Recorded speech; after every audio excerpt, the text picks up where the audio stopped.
obviously a tremendous win here to come into Youngstown and against an excellent football team, and had a lot of adversity. Had some in the first quarter, and we were able to weather the storm and get it tied at 10 in the second. And then they did some good things early in the third quarter, take a lead, and then Easton came and made some big-time plays, and we were able to get it to overtime. They did a good job. They made a drive. We had some miscues, but they made a drive. Give them credit more than what we did, and got it to overtime. And then our defense stepped up. We blitzed them a few times. Fortunately, a great kicker for them missed a field goal, and then we were able to get just enough, and then Cam came in and hit another big-time kick, and it's another big one for Cam. So excited about the win, and we'll head back home.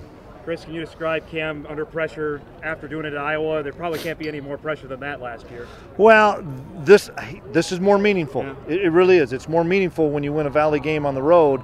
But Cam's a good athlete, and Cam doesn't get rattled. And I was so pleased with Jackson Kuntz as well. I mean, Jackson comes in and holds, and he hasn't held other than last week. So that was a critical hold for Jackson as well. So big kick. You described the end of the game, the clock management there. Did you want to go for it? You had all 3 timeouts at the end of regulation. Well, we wanted to see if we could run the football first because they were doing some really good things in coverage. They weren't playing their normal coverage they'd played all year. They changed it up, and I didn't think we probably had enough answers that late with, was it 20-some seconds? I don't even remember. So we said, let's try to run the football similar to what we did at Iowa, see if we could get a big play, and then we would decide from there. And when we ran him twice and couldn't get anything, I said, let's just go get it to overtime, because I felt we were starting to slow them down on defense, and I thought we could get them stopped on defense, and I'll take our guys in the 5th quarter. It seemed like you gave Easton the playbook as far as running today more than usual. Well, we had to. I mean, against this defense, you have to be able to run your quarterback, and your quarterback has to be that extra element, because they've got an excellent run box and run defense, and did some different things. So we had to be able to run Easton. Easton, I don't know how many times he ran. I was hoping it'd be anywhere from 12 to 18, but he may have had 20. I don't know. Did you see Sean Ingles block on Easton's big run?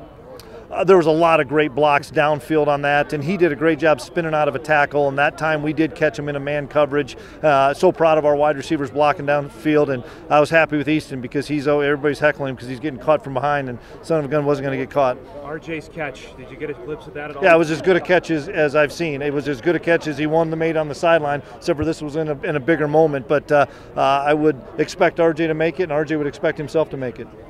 Get a win like this on the road, you win back-to-back on the road, now 3 of the last 5 back home.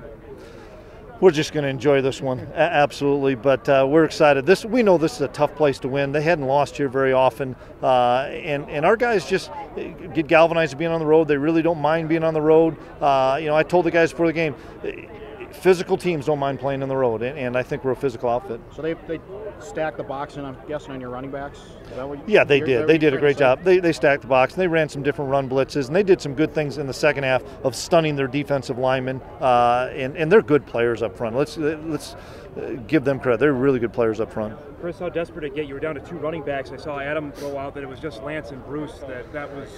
Was that desperate for you? Yeah, it was, but those 2 guys are warriors, and they're going to play, and I didn't know what ultimately happened to Adam. I know we lost Chris, and how about Jabril Cox? Jabril comes in and made play after play after play like we knew he could, and so this was a coming out party for Jabril Cox. And you could ask any of our guys, we've seen this play out of him as a red-shirted kid on the scout team, as well as what he's done throughout the first 4 or 5 weeks, and he'll get more snaps, obviously, because Chris is going to be down for a while. But for him to do it on this stage, he's a big-time player. You know what happened to Board?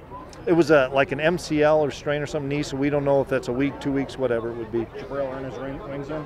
He did today. I mean, he plays the game so fast and physical, and that's something that we're so excited about. He's only a freshman.